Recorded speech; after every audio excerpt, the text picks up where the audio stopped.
Buenas noches. Nuevo caso de las manadas de la que nadie habla, de las que no han abierto ni un solo medio de comunicación, ni un debate, ni una tertulia, ni tampoco una mención lacrimógena en ningún programa del corazón. Es el caso de Desirée Mariottini. Italia hoy llora su muerte. El cuerpo de Desirée fue hallado en un edificio Ocupa en Roma. Fue drogada y después violada por una docena de hombres durante 10 horas y después asesinada. Los agresores, al taparle la boca para que no gritara, la mataron por asfixia. Ahora estamos a la espera de manifestaciones en toda Europa en repulsa por la violación y muerte de esta joven. De momento no hemos visto a ninguna feminista prepararse para salir a la calle. Lo que pone en evidencia este hecho es el debate sobre la política de puertas abiertas en Europa. Y lo que hay de fondo es el silencio de una inmigración que lleva a la explosión del populismo en Europa. Y esto no podemos permitirlo, pero que no nos sorprenda si algo así ocurriese en un futuro en España. Para empezar, Sánchez y su equipo han dejado claro que no son capaces de gestionar un asunto de evidente complejidad como es la cuestión migratoria. Recuerden que Roma se hizo grande cuando los inmigrantes que allí llegaban aceptaban sus roles y fracasó cuando intentaban imponer su cultura, sus normas y su convivencia. Más noticias en nuestro sumario.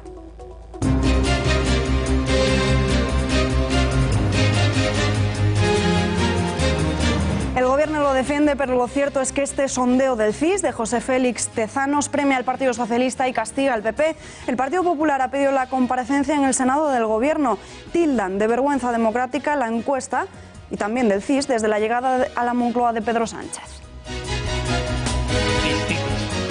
La enfermedad que tiene el Partido Socialista, es decir, acabar con el prestigio del Instituto de Investigaciones Sociológicas, del CIS, y hacerlo directamente a petición del partido del Gobierno. Revolución en el Congreso de los Diputados es la imagen del día. Richard Gere en la Cámara Baja para reclamar compromiso y medidas para los sin techo. El actor ha puesto el foco sobre este problema que, según apunta, sufren 500.000 de personas en Estados Unidos. En este sentido, ha reclamado unidad y trabajo a todos los partidos políticos. El Gobierno lleva al Tribunal Constitucional la reprobación del rey en el Parlamento de Cataluña. Lo hace a pesar de que el Consejo de Estado recomiende no hacerlo. Impugna esta decisión, según el Gobierno, por sentido de Estado y porque entienden que esta resolución supone un nuevo intento de las instituciones catalanas para iniciar un proceso unilateral que desemboque en la proclamación de una república. El Gobierno interpondrá por sentido de Estado recurso ante el Tribunal Constitucional contra la resolución del 11 de octubre del Parlamento de Cataluña. Ya conocemos oficialmente quién será el candidato de Vox para las elecciones andaluzas del 2 de diciembre. Tal y como les adelantamos en esta casa, en Intereconomía, el juez de familia, Francisco Serrano, será cabeza de lista de la formación de Santiago Abascal en Andalucía. Serrano ya fue candidato en 2015, pero no logró obtener representación parlamentaria. Sevilla y Málaga serán las dos provincias en las que más respaldo podría tener en las urnas. El ala de Pablo Iglesias se impone en Galicia. Carolina Vescansa ha perdido las primarias de Podemos frente a Antón Gómez Reino. Este ha sumado el 54,8% de los votos y Vescansa el 45%, una diferencia de 10 puntos. En número de votos, la diferencia ha sido tan solo 310 apoyos. Galicia aparecía como una última oportunidad para la cofundadora de Podemos. Oportunidad que se esfuma. Vescansa ya ha anunciado que dejará su acta de diputada en el próximo año. Entregaré mi acta de diputada y regresaré a la universidad. Ha sido un honor recibir el apoyo de tanta gente en mi país para defender los intereses de todas y de todos. Un estudio presentado en un congreso médico en Viena ha levantado el revuelo y el escándalo. Un equipo de científicos ha encontrado por primera vez muestras de microplásticos en las heces humanas. Esto tiene una conclusión: la presencia de estas partículas y de este material en la cadena alimentaria.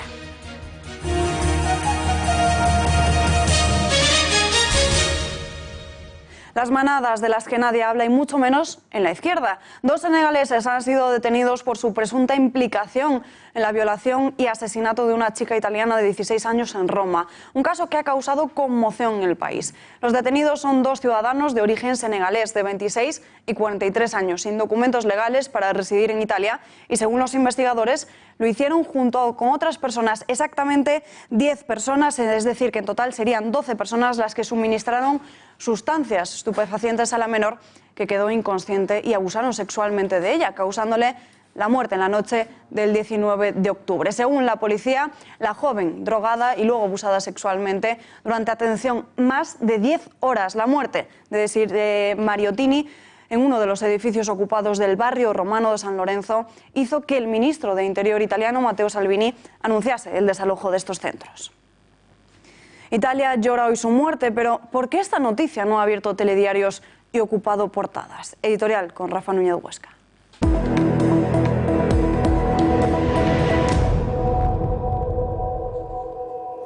Rotherham es una vieja ciudad del norte de Inglaterra, a muy poquitos kilómetros de la antaño industriosa Sheffield. Su nombre es hoy símbolo de cómo la corrección política ha sometido a la sociedad occidental, la ha silenciado y la ha amordazado. Desde el año 1997 al año 2013, en Rotherham fueron violados, atención, 1.400 menores, algunos de solo 11 años, por bandas organizadas de pakistaníes. Las autoridades conocían lo que ocurría, pero no hicieron nada. La razón, el temor a ser acusados de racistas. Con esta ventaja contaban y cuentan muchos violadores que se saben intocables y precisamente blindados por esa corrección política. Hoy hemos conocido una noticia salvaje que también tiene que ver con la violencia, con menores y con la inmigración. Una joven de 16 años ha sido violada por 12 senegaleses durante horas hasta que la mataron. El caso ha dejado a Italia en estado de shock y ha descolocado al establishment y a los partidos políticos tradicionales. Y además, por supuesto, a los medios de comunicación que no saben cómo gestionar la ola de corrección política que afecta a Europa desde hace alrededor de 30 años. Comparen la reacción mediática del caso de la manada en España con este caso italiano, que está siendo absolutamente silenciado por el origen étnico de los protagonistas. Es esa la razón por la que está siendo silenciado, porque no eran italianos. Es por eso que surgen y seguirán surgiendo partidos alternativos hartos de la mordaza. A mayor sometimiento a la corrección política, mayor, Alba, será el éxito de estos nuevos partidos. Desde luego, gracias, Rafa. Lo analizamos ya con el analista político Rubén Pulido. Tenemos conexión telefónica con el señor Pulido. Muy buenas noches. Buenas noches. ¿Por qué no se habla de esta noticia en los medios de comunicación? ¿Por qué se silencia? A ver, hay por ahí una doctrina de lo políticamente correcto que impide en muchas ocasiones que se revelen los países de origen de estos agresores, y cada vez más medios generalistas son los que se incluyen, ¿no?, en esta regla, por decirlo de alguna forma, en la que estas nacionalidades son omitidas para evitar, según ellos, el discurso xenófobo. ¿Existe un acuerdo implícito entre políticos y medios de comunicación para silenciar este tipo de escándalos? Sí, a ver, de alguna forma debe de existir ese acuerdo, porque cada vez más asistimos a un lenguaje muy cuidado, ¿no?, en el que ya se ha eliminado en la mayoría de las ocasiones, por ejemplo, la palabra inmigrante, que ahora mismo es tipificada por algunos medios como peyorativa, cuando siempre se le ha dado uso. Así que de alguna forma algo debe de haber detrás de todos estos medios generalistas que impiden, ¿no?, que se hable de la verdad, ¿no? Porque no es otra cosa que la verdad. Si estas violaciones están siendo perpetradas por supuestos refugiados o inmigrantes irregulares, pues no se tiene por qué ocultar ese dato. ¿Procurando la Unión Europea que la inmigración se integre en la cultura de destino? A ver, la Unión Europea ahora mismo lo que está haciendo, y hace poco lo apuntaba para otro medio, lo que está haciendo es inyectando dinero a estos países de origen para tratar de frenar y tratar de controlar de alguna forma esta inmigración descontrolada, que lo que hace, ¿no?, es meternos a posibles delincuentes potenciales, como se está viendo a lo largo de toda Europa, pues están cometiendo violaciones, robos, asesinatos y demás. Y poco es lo que sale en los medios generalistas para lo que está ocurriendo. La ausencia de un debate migratorio da alas a partidos extremistas en Europa. Sí, obviamente que no se hable de esta verdad pues causa cierto desconocimiento en la ciudadanía sobre lo que está ocurriendo, y ante tal desconocimiento e incertidumbre pues los partidos que denuncian un poco todo esto pues ganan cada vez más fuerza. Y en España, ¿corre el riesgo en nuestro país de que bolsas de inmigrantes creen guetos como otros países, como por ejemplo Francia o Reino Unido? Puede ocurrir, porque el flujo migratorio, está creciendo en estos últimos meses. En tan solo un mes, este mes de octubre, podíamos superar el flujo migratorio por el Mediterráneo que España registró en el 2015. Entonces, ante tal descontrol, ¿no?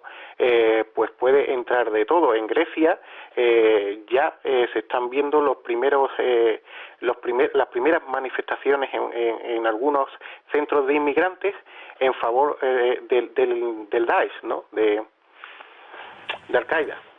Hablaba antes de lo políticamente incorrecto. ¿Cuáles son esos temas que la izquierda considera controvertidos, como usted decía, políticamente incorrectos? Pues más que tema es eso, es un lenguaje propio. Hace poco lo vi en un medio progresista, ¿no? Es un lenguaje que quieren intentar que adopten el resto de medios, un lenguaje que, como he dicho anteriormente, pues prohíba palabras como inmigrante, que en lugar de inmigrantes se les llame refugiados o se les llame migrantes, cuando refugiados son inmigrantes que proceden de países en los que hay conflictos, ¿no? Más que eso ya le digo, es una guía, ¿no? de lo que hay que decir y lo que no hay que decir para no alimentar, según ellos, un discurso xenófobo y racista. Rubén Pulido, gracias por estar en este informativo con nosotros en directo. Buenas noches. Gracias a vosotros. Buenas noches. Y nos vamos ahora a otro asunto. Vamos a hablar de todo ello en la lupa de Rafa Núñez Huesca. Rafa, creo que hoy traes un tema muy interesante, políticos y tópicos andaluces, ¿no? Efectivamente, y un poco a raíz de la polémica de la exministra de Agricultura, Isabel García Tejerina, y, sobre todo, atención, y esto puede romper los esquemas alguno, de las declaraciones de Jorge Bestringe. Ya saben ustedes que es uno de los fundadores y de las almas intelectuales de Podemos, que también ha hecho declaraciones respecto de los andaluces y de sus tópicos. Ahí están viendo. Bestringe sobre los jóvenes andaluces, mucho rebujito, mucha cervecita, muchas gambitas, mucha playita. Esto es algo que obviamente no ha sentado nada bien a los andaluces, tampoco a los de su propio partido, o al partido al que teóricamente se le ubica a Jorge Bestringe, que es Podemos. Teresa Rodríguez, que es la candidata a presidir la Junta de Andalucía por Podemos, ya se ha referido a Jorge Bestringe como una persona non grata y que literalmente ha dicho Alba que no iba a ser bienvenido en Andalucía. Pero de Jorge Bestringe, como digo, es solo una más de las, no críticas, pero sí referencias a los tópicos que respecto de los andaluces suelen hacer nuestros partidos políticos. El penúltimo es, como digo, el de la exministra de Agricultura, Isabel García Tejerina. Vamos a ver si podemos ver ese corte en el que se refería a los niños andaluces como un par de años retrasados respecto de los niños castellano-leoneses. Cuando ves comunidades autónomas, ¿no? Donde pues en Andalucía te dicen, por poner un ejemplo, que lo que sabe un niño de 10 años es lo que sabe un niño de 8 años en Castilla y León. O sea, el deterioro, ¿no?, de la educación en algunas comunidades autónomas, tanto como que los niños de Castilla y León aventajan en 2 años a los niños de Andalucía. Lo digo simplificando, pero es más o menos de este orden. Bueno, Rafa, para poner en situación a los espectadores, esas palabras de Bestringe fueron el programa de Al Rojo Vivo con Ferreras, en donde cuando empieza a hacer toda esta batería de decir a los andaluces les gustan la caña y los rebujitos, en este programa le cortan el audio y habla Ferreras por encima. Luego Ferreras difunde un vídeo diciendo que los andaluces son mucho más que eso, y luego Bestringe, por la presión mediática, se ve obligado a pedir disculpas por esas declaraciones. Yo sabía que Jorge Bestringe había pedido disculpas, pero lo que no sabía es que en directo le habían cortado la emisión. No le cortaron la emisión, cortaron su señal de audio, se ve como de repente él deja de hablar, o sea, no deja de hablar, sigue vocalizando, pero no se le escucha y se escucha a Ferreras por encima. Hablabas antes, curioso, sin duda. Desde luego, y tiene mucho que ver con el tema del que tratabas antes con Rubén Pulido, y es la corrección política. Hay según qué cosas que no se pueden decir. con respecto al feminismo, con respecto al ecologismo, al animalismo, al origen racial de según qué personas y también los tópicos regionales. Es algo sobre lo que no se puede bromear hoy en día. Hace 10, 15 o 20 años esto era perfectamente posible y no pasaba nada porque nadie se sentía ofendido. Otro partido político que se refirió a los andaluces en términos no demasiado simpáticos fue Josep Antoni Duran i Lleida. No sé si se acuerdan ustedes de Unió Democrática de Cataluña, que se refería a los andaluces básicamente como vagos. Es lo que decía porque, según él, se pasaban el día en el bar mientras los agricultores catalanes estaban trabajando la tierra. Vamos a verlo. No hi ha dret que mentre el nostre pagès té que deixar alguna fruita a l'arbre perquè no la pot collir, perquè no li surt a compte collir-la pel preu que li paguen, altres indrets d'Espanya, amb el que fem nosaltres d'aportació al conjunt de l'Estat, rebin un per passar el matí o tota la jornada al bar del seu poble. Esto es propio del nacionalismo catalán, es decir, saben ustedes que el nacionalismo catalán adolece de una suerte de complejo de superioridad respecto del resto de españoles y en particular respecto de los andaluces, a los que consideran, pues eso, como decía Jordi Pujol a principios de los 80 en un libro que hoy no se puede encontrar en ninguna librería, un hombre poco hecho, un hombre poco cocido y un hombre que podría incluso ser peligroso para la identidad nacional catalana si es que el número llegara a ser importante en Cataluña. Artur Mas, del mismo partido político, y hace no tanto tiempo también se refería a los andaluces como personas que hablan un español difícilmente comprensible. I no li parlo ja de Sevilla, de Màlaga, de Corunya, etc, perquè allà parlen el castellà efectivament, però a vegades en alguns no se'ls entén. A algunos no se les entiende, Alba, como si a los nacionalistas catalanes, cuando hablan ese castellano con algunos problemas, como por ejemplo Carles Puigdemont, que en algunas entrevistas en La Sexta cometió algunos fallos de sintaxis bastante evidentes. Digo, como si a algunos nacionalistas catalanes se les escuchara y se les entendiera perfectamente el castellano. El Partido Popular, además de Isabel García Tejerina, tenemos a otra exministra, en este caso Ana Mato, que dijo cosas también poco amables respecto de los andaluces. En este caso, Maldita Hemeroteca rescata un audio en el que la exministra decía: sabemos que los niños andaluces son prácticamente analfabetos. Es un poco más excesivo que lo que dijo Isabel García Tejerina. Ya saben ustedes que dijo que andaban 2 años retrasados con respecto a los castellanos. Bueno, pues Ana Mato iba más lejos diciendo que eran prácticamente analfabetos. Seguimos, pero seguimos con los tópicos. Algunos pensarán que basados en realidades.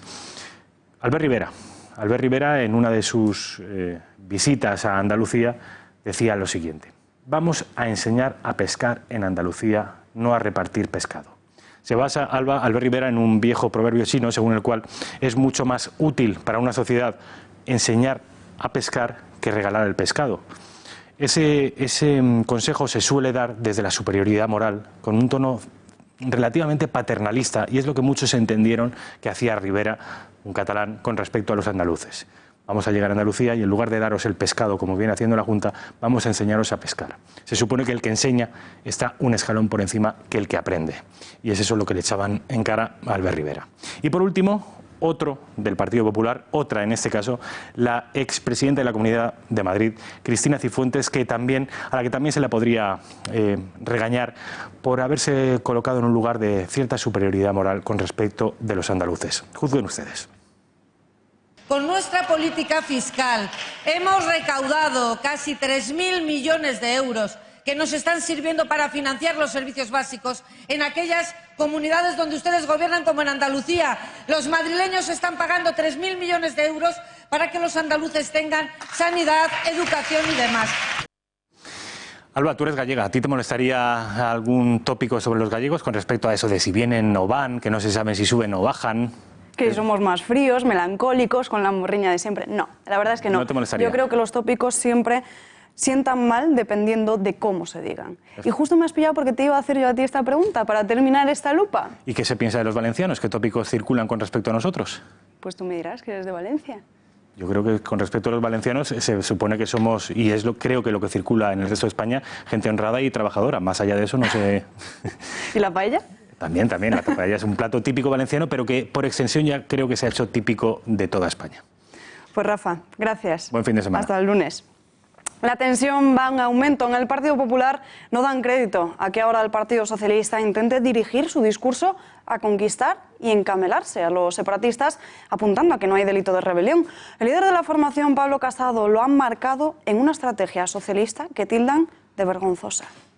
Es muy grave es que un gobierno de España esté deslegitimando la labor del Tribunal Supremo, intentando dar indicaciones al mandato de Pablo Iglesias al salir de la cárcel de Lledoners, cuando dijo: yo ya he hecho mi trabajo, ahora quien se tiene que mover es el gobierno. Lo que yo nunca hubiera pensado es que apenas unos días después, sin ningún tipo de rubor y de pudor, el gobierno se moviera. Ante estas interpretaciones, el Gobierno intenta justificarse, asegurando que esas palabras del presidente fueron dentro de una comparecencia política y que para nada se refirió al Poder Judicial. La ministra portavoz niega interferencias en el Poder Judicial. El Gobierno no entra para nada en el Poder Judicial ni en la Fiscalía, para nada. Por tanto, ni tiene dudas ni deja de tenerlas. El Gobierno está a la espera de conocer, como el resto de los ciudadanos y ciudadanas, las calificaciones que a este respecto pueda hacer la Fiscalía y la Abogacía del Estado. Y Zapatero evita pronunciarse sobre el delito de rebelión. El expresidente del Gobierno ha puesto en duda este viernes que se puedan acusar a los líderes independentistas de rebelión por el 1 de octubre. A pesar de no querer posicionarse explícitamente sobre si se les puede acusar de este delito o no, ha considerado que la caracterización de este delito en el Código Penal no es el de los mejores. Cataluña no se va a decidir en los tribunales. El futuro de Cataluña en el conjunto de España no se va a decidir en una sentencia del Tribunal Supremo. Ese futuro se tiene que decidir y se va a decidir con algo que merece, en este caso, por la gravedad del tema, que hablemos de ello en mayúsculas, que es política. Política. Y en el diccionario de la política, la primera palabra quizá, aunque empiece por D y no por A, que existe, es el diálogo. Muchas gracias. Gracias. Continúa la polémica y también el enfado por las palabras del presidente del PP el pasado miércoles en el Congreso de los Diputados. Y es que si Sánchez no quiere parecer un responsable del golpe al Estado, que no pacte con aquellos que lo provocan. Es lo que opina Pablo Casado. Es muy grave es que un gobierno de España esté deslegitimando la labor del Tribunal Supremo, intentando dar indicaciones al mandato de Pablo Iglesias al salir de la cárcel de Lledoners, cuando dijo: yo ya he hecho mi trabajo, ahora quien se tiene que mover es el gobierno. Lo que yo nunca hubiera pensado es que apenas unos días después, sin ningún tipo de rubor y de pudor, el gobierno se moviera. Llegamos ya al tercer estadio de esta estrategia absolutamente vergonzante. Y es cuando ya directamente el gobierno dice que no hay rebelión. El Partido Socialista se ha convertido en el caballo de Troya de los independentistas en el gobierno de España. El vicesecretario de Organización del PP, Javier Maroto, ha defendido este viernes que en Cataluña se produjo un golpe al Estado y señala que estos golpes no tienen por qué ser con violencia, sino que se pueden dar también en las instituciones políticas. Los golpes de Estado, desgraciadamente, hoy en día no se dan con tanques como con sables, como sucedía con el ejército en el siglo pasado, sino que se pueden dar en los parlamentos. La polémica por el golpe de Estado y también por el delito de rebelión llega después de que la Sala de lo Penal del Tribunal Supremo haya confirmado este jueves la apertura de juicio oral contra Oriol Junqueras y otros 17 líderes soberanistas procesados. El Tribunal Supremo ha decidido abrir juicio oral contra la cúpula del Procés. En total, 18 separatistas se sientan en el banquillo. Los 9 que están en prisión están procesados por delitos de rebelión y malversación. Se enfrentan a penas de entre 25 y 30 años de cárcel. Oriol Junqueras, procesado por rebelión y malversación. Carme Forcadell, procesada por rebelión. También por rebelión, Jordi Cuixart, Jordi Sánchez, Raúl Romeva por rebelión y malversación. Por los mismos delitos también Jordi Turull, Joaquín Forn, Josep Rull y Dolors Bassa. El resto por desobediencia. La pena para ellos es algo inferior, 12 años.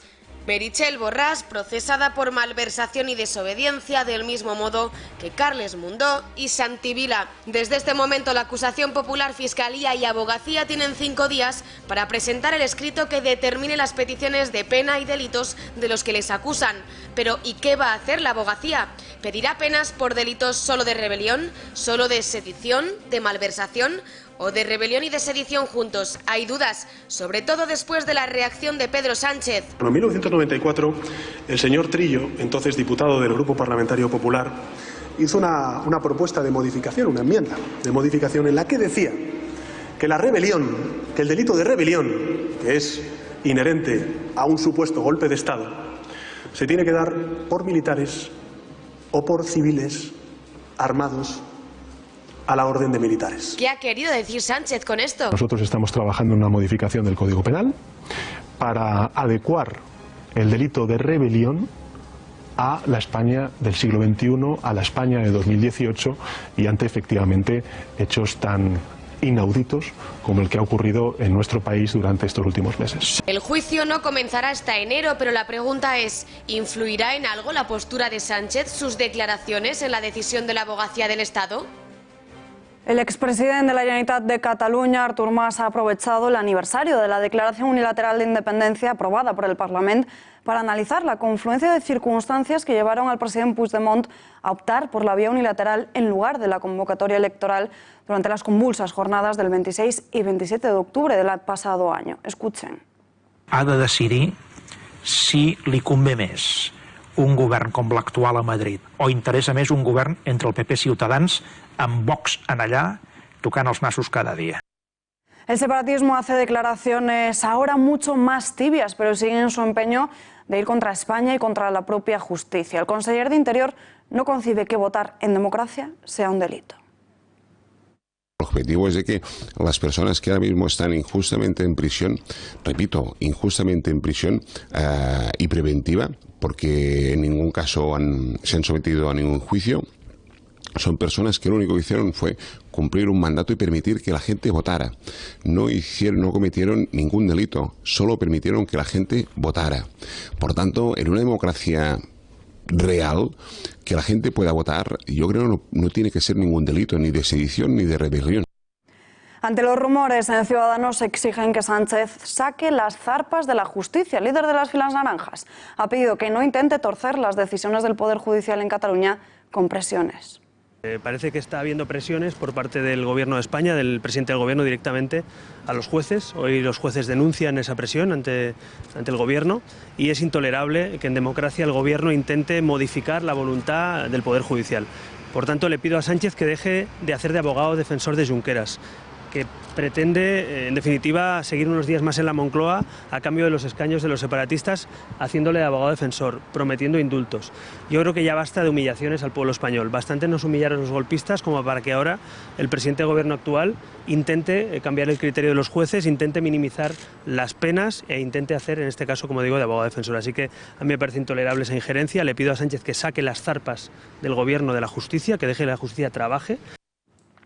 Esquerra advierte a Sánchez, asegura que cuando ocurran los hechos los van a valorar y tomarán decisiones. El republicano aragonés sigue pidiendo gestos al gobierno socialista. Asegura que es el momento de que, atención, acabe con la represión que hay en Cataluña. Organizar un referéndum no es un delito y, por lo tanto, lo que exigimos es el fin de la línea represiva que impulsó Mariano Rajoy, y el gobierno Sánchez tiene la oportunidad de revertir esta línea represiva. Y a lo que nosotros estaremos atentos, lo que nosotros utilizaremos para valorar, no son las palabras, no son los rumores, no son los titulares, son los hechos. Analizamos ya todo lo que está sucediendo en la región con el analista político y consultor de empresas, Juan Arza. Señor Arza, al otro lado de la línea telefónica, muy buenas noches. Muy buenas noches. ¿Qué pretende el gobierno? Hace unos meses, claro, delito de rebelión, ahora parece que no. ¿A qué responde esto? ¿Es una táctica de Pedro Sánchez? Sí, los movimientos de Pedro Sánchez no suelen responder a principios ni a valores, sino sencillamente al oportunismo político y a mantenerse en el poder. Y esto que estamos viendo en estos días es pura y llanamente eso.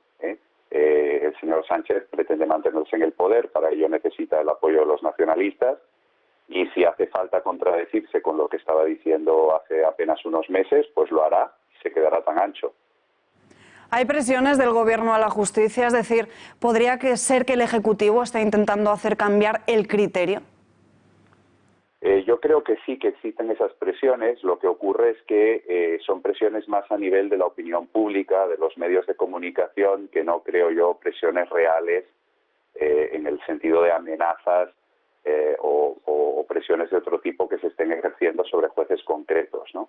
A mí esta situación me recuerda a la que se produjo antes de la sentencia del Tribunal Constitucional sobre el Estatuto de Autonomía en el año 2010, cuando el Partido Socialista también jugó a esto, jugó a posicionarse en contra de la justicia, jugó para hacerse, digamos, los simpáticos, los agradables, los equidistantes, jugaron a presionar desde la opinión pública al Tribunal Constitucional para que emitiera una sentencia favorable al Estatut, y lo que hacían era socavar las instituciones democráticas españolas y socavar el prestigio y el respeto que todos le debemos a la justicia, ¿no? Y a los tribunales. Esta situación me recuerda mucho a esa. No creo que los jueces vayan a cambiar su criterio por esas presiones, pero sí que creo que el Partido Socialista está contribuyendo al desprestigio de las instituciones y a socavar, digamos, el respeto que merece la justicia española. Ayer conocíamos un nuevo barómetro del CIS que apuntaba que los españoles creen que hay demasiada crispación política. Incluso señalaban como culpable al Partido Popular y lo ponían a la misma altura que Quim Torra. ¿No será que esta crispación la levanta la inestabilidad política del gobierno de Pedro Sánchez y más aún al pactar con separatistas? Bueno, esto de la crispación, a los que ya tenemos algunos años, nos suena muchísimo, ¿verdad? A los que tenemos un poco de memoria. Esto de la crispación es un invento del Partido Socialista. Pronto imagino que recurrirán al vídeo del Doberman, que consiste este invento pues en intentar representar a la oposición que hace su trabajo y que hace el trabajo que muchísimos españoles agradecen que haga. Consiste en representar a esa oposición como unos radicales que impiden la gobernabilidad del país e incluso, como se ha insinuado recientemente, perjudican la imagen externa de España. Fíjese que estas preguntas del CIS las introduce ahora el señor Tezanos como una novedad en la encuesta del CIS, porque el CIS no venía preguntando en años anteriores sobre la crispación y ahora introducen todo un bloque de preguntas sobre la crispación, lo que, en fin, revela de una manera bastante escandalosa la intencionalidad de esas preguntas y cuáles eran los resultados que se esperaba obtener y cómo se iban a utilizar esos resultados en términos de tacticismo político, ¿no? Curioso sin duda. Señor Arza, muchísimas gracias por estar con nosotros. Muy buenas noches. Buenas noches. El presidente de la Xunta, Alberto Núñez Feijóo, ha defendido que en el Partido Popular, un partido que representa la Constitución, la democracia y las libertades, se sabe, y es voz populi, que el presidente del Gobierno no es golpista, pero recalca que también lo que sabe todo el mundo es que llegó al asiento presidencial de la mano de separatistas y de los que dieron un golpe del Estado y que se mantienen en ese sillón gracias a ellos. Y sabemos muy bien que el señor Sánchez no es ningún golpista, pero también sabemos muy bien que el señor Sánchez es presidente del Gobierno porque lo han apoyado partidos secesionistas. Pues para Zapatero ahora la crispación y la tensión es mejor dejarla de lado, evitarla. El expresidente señala que la oposición, refiriéndose al Partido Popular, tiene un tono demasiado elevado con exageraciones que provocan que nadie se los crea. Está muy demostrado que una oposición radical, una oposición que exagera, es una oposición que antes o después deja de tener credibilidad ante la opinión pública. Bueno, yo me doy un margen en tanto en cuanto el señor Casado pues lleva poco tiempo liderando la oposición y también debemos de tener la actitud de dejar que vaya afirmando lo que es su posición, ¿no? Y en el propio Partido Socialista piden al Partido Popular que cambien las formas. No les ha sentado nada bien que Casado haya despertado y haya alzado la voz, más aún cuando fueron ellos quienes primero lo hicieron durante la etapa de Mariano Rajoy. Pues el Gobierno necesitará al PP y el PP necesitará al Gobierno, porque aquí necesitamos tener política de Estado. Y la mejor fórmula para reconducir, y esto ocurre también, como en todos los demás casos de la vida, es discrepar, pero con respeto. Es moderar, es armonizar, es modular, es, en definitiva, hacer una política que sea comprensible entre los interlocutores. Lo que no se puede estar es en la constante crispación, en el constante insulto, en la vociferación.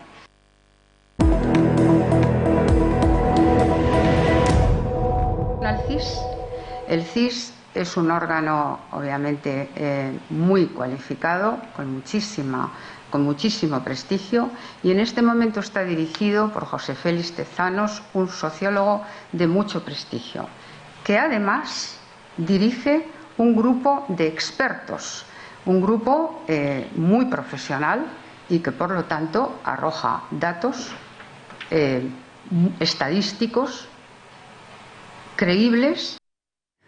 El Gobierno, como acaban de escuchar, lo defiende, pero lo cierto es que este sondeo del CIS de José Félix Tezanos premia al Partido Socialista y castiga al Popular. Y las acusaciones de cocina y de manipulación no paran. El sondeo muestra un Partido Popular desbancado por Ciudadanos, que ascendería hasta una segunda posición con el respaldo de un 21% de las papeletas, y el partido del Gobierno ganaría las elecciones con un 36% en las urnas. No se plasman estos números ni el escándalo del supuesto plagio electoral de la tesis doctoral de Sánchez, ni los pactos con los golpistas, ni los escándalos de las filas del Gobierno. El Partido Popular ha pedido ya la comparecencia en el Senado de la vicepresidenta. Quieren que Carmen Calvo explique la vergüenza democrática que supone esta encuesta del Centro de Investigaciones Sociológicas. No solo esta, también la anterior, desde la llegada a la Moncloa de Pedro Sánchez. Cistitis, la enfermedad que tiene el Partido Socialista. Es decir, acabar con el prestigio del Instituto de Investigaciones Sociológicas, del CIS, y hacerlo directamente a petición del partido del Gobierno para decir cosas tan sorprendentes, incluso más de la intención de voto que dicen que tienen. Bueno, y el CIS ha hablado. El presidente del mismo ha tachado de cómicas las críticas que arrecian contra su última encuesta de intención de voto, asegurando que los partidos que no salen bien parados están matando al mensajero en lugar de intentar mejorar. Así ha achacado la bajada del Partido Popular en la encuesta, la preocupación de la ciudadanía por la crispación política de la que responsabilizan al líder popular. Los datos del CIS son los datos que recogen exactamente lo que dice el ciudadano. Y precisamente lo que estamos haciendo en esta etapa del CIS es no hacer nada de cocina.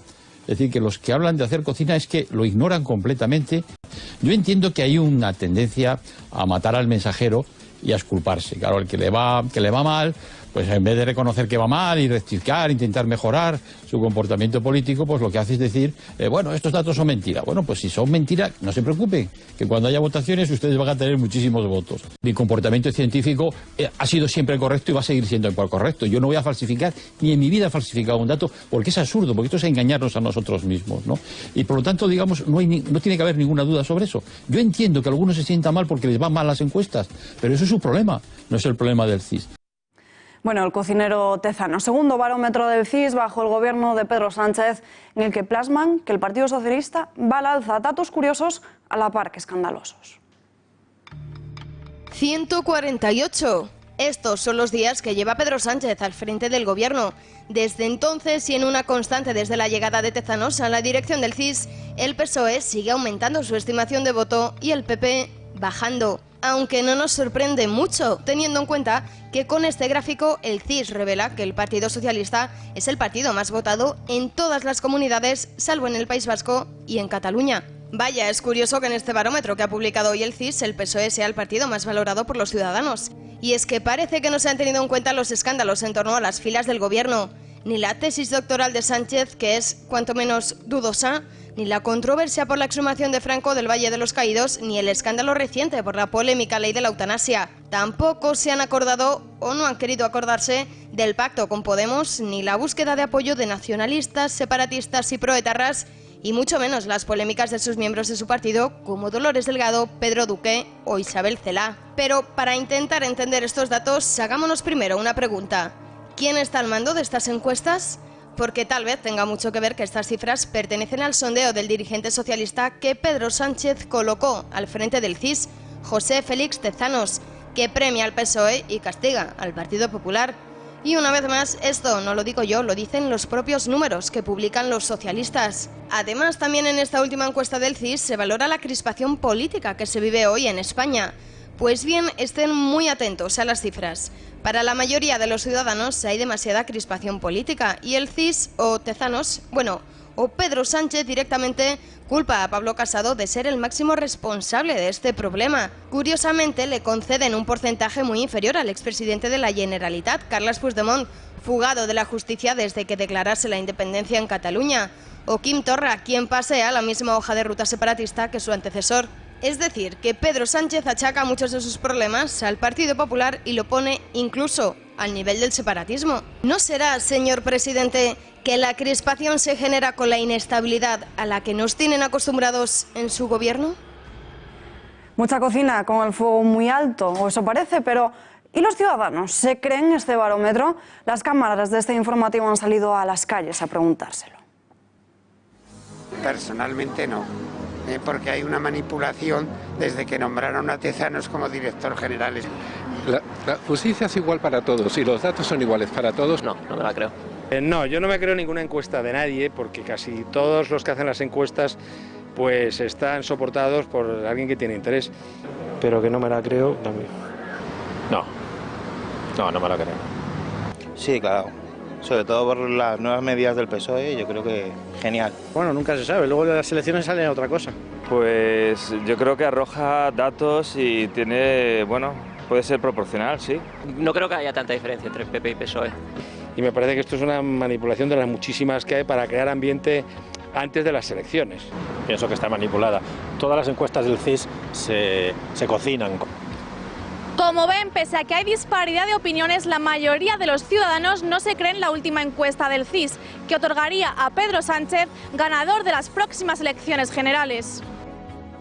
El Congreso de los Diputados ha dado el primer paso de la reforma del Código Penal, una proposición que ha surgido del propio partido de Pablo Iglesias, una iniciativa apoyada ahora por el Partido Socialista, que hace unos meses se oponían radicalmente. Cada vez más cerca de que decir esto... Me cago en Dios y me cago en la Virgen y me sobra mierda para cagarme en el dogma de fe de la santidad de la virginidad de la Virgen María 27.000 veces. O esto otro...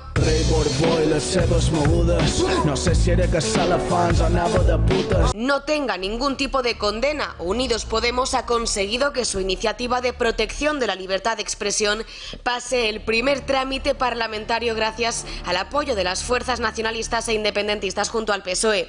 Pero miren cómo ha cambiado la actitud del Partido Socialista. En marzo no pensaban lo mismo. No es la crítica política de lo que ustedes quieren despenalizar, sino una forma de violencia la que quieren convalidar al amparo de la libertad de expresión. Así se oponía el PSOE hace unos meses a la iniciativa de Esquerra Republicana para despenalizar las injurias a los símbolos del Estado.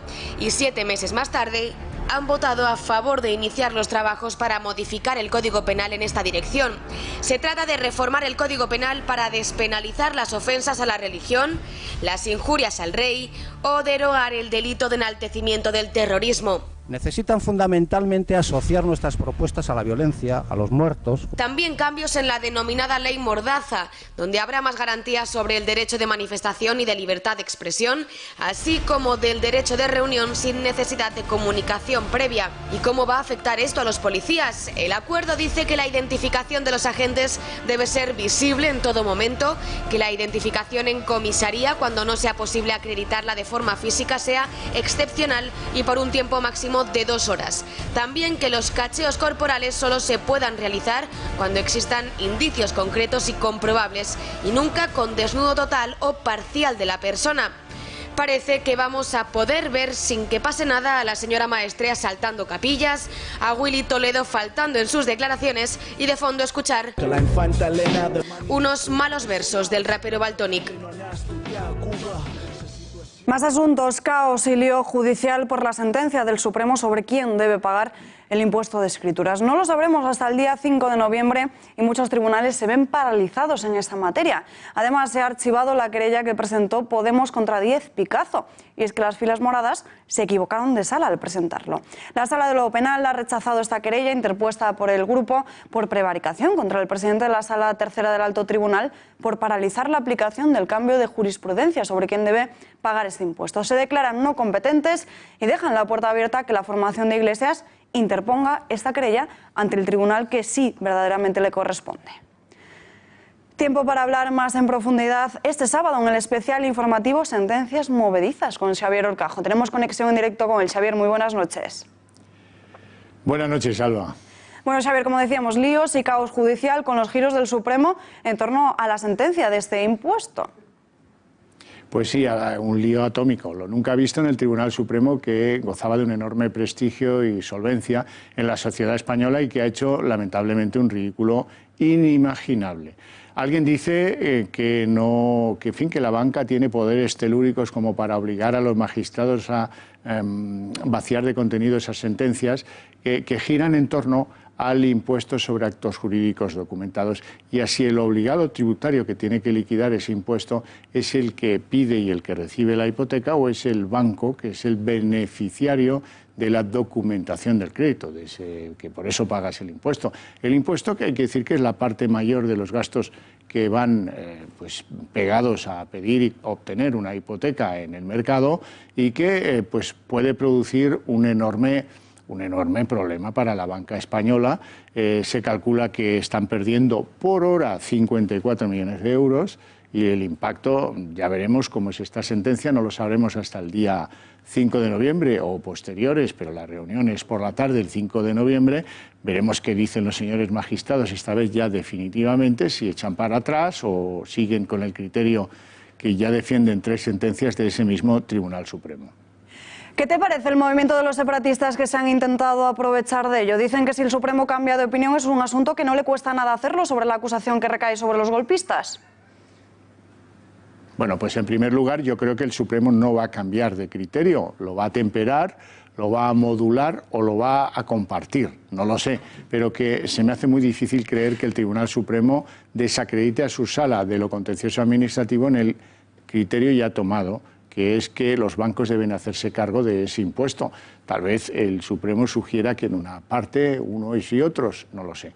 En cualquier caso, no me asombra ni me extraña en absoluto lo que hacen los independentistas. Siempre hacen lo mismo. Cualquier cosa les sirve de excusa, les sirve de planteamiento por ese método suyo de reducción al absurdo. Decir, bueno, pues como no les cuesta nada cambiar de criterio en esto, oiga, que cambien de criterio en lo otro. Oiga, que aquí estamos hablando de un impuesto y de quién tiene que pagarlo. No estamos hablando de unos delitos gravísimos, personales, penales, que tienen además adherida una carga de pena impresionante. Si acaban diciendo que son culpables del delito de rebelión, la pena es de lo peor que nuestro sistema jurídico tiene pensado para los que incumplen la ley. Así es que es mezclar churras con merinas y es un despropósito, un delirio más de este sector independentista que no se caracteriza por ser el que más luces tiene. Xavier, nos vemos mañana. Gracias y muy buenas noches.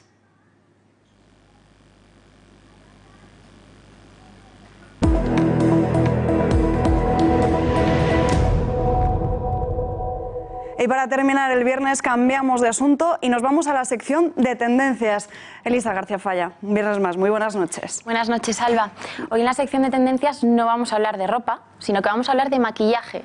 En este campo no solamente existen modas, sino que además hay muchos trucos que nos hacen sentirnos mucho más guapas y favorecidas. Por ejemplo, ¿sabían ustedes que hay pintalabios que hacen que nuestros dientes parezcan más blancos?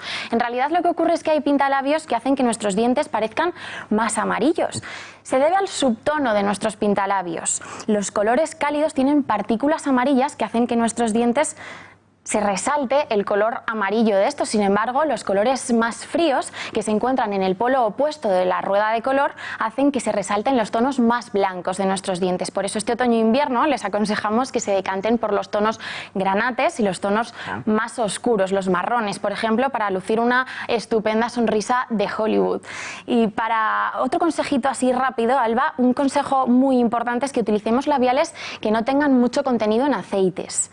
Sí que vamos a aprovechar el resto de la semana, de lunes a viernes, para hidratar nuestros labios, pero el fin de semana vamos a aplicar labiales que no tengan mucho aceite para más que mate, ¿no? Más mate, para que resistan más durante toda la noche, para que aguante más el color. No sabía lo de este color, me lo apunto. Es una tendencia, además este otoño e invierno se van a llevar mucho los colores oscuros. Pero hablando de aceites, esta semana ha habido un debate muy intenso en las redes sociales acerca del consumo del aceite de coco y el aceite de oliva. No hay muchos estudios que verifiquen que los aceites de coco tienen efectos beneficiosos para nuestra salud. Sin embargo, sí que hay estudios que verifican que tienen mucho contenido en grasas saludables que se encuentran incluso presentes en la leche materna. ¿Qué ocurre? Que como esto no se ha verificado todavía, Alba, es mejor que nos decantemos por los aceites pues como el de oliva de toda la vida, ¿no? Este sí que contiene grasas muy buenas que nos ayudan a mejorar, por ejemplo, el tránsito intestinal y que nos ayudan mucho a mejorar nuestro organismo por dentro. Pues Elisa, se nos ha terminado el tiempo, nos tenemos que ir ya, pero muchísimas gracias un viernes más por estar aquí. Nada, muchas gracias a ti, Alba. Y nosotros nos hemos quedado sin tiempo, como decíamos, pero volvemos el lunes, no se marchen, ya lo saben, y este fin de semana tienen una cita en Intereconomía, programación especial, como saben, y mañana es especial informativo con Xavier Orcajo. Buen fin de semana.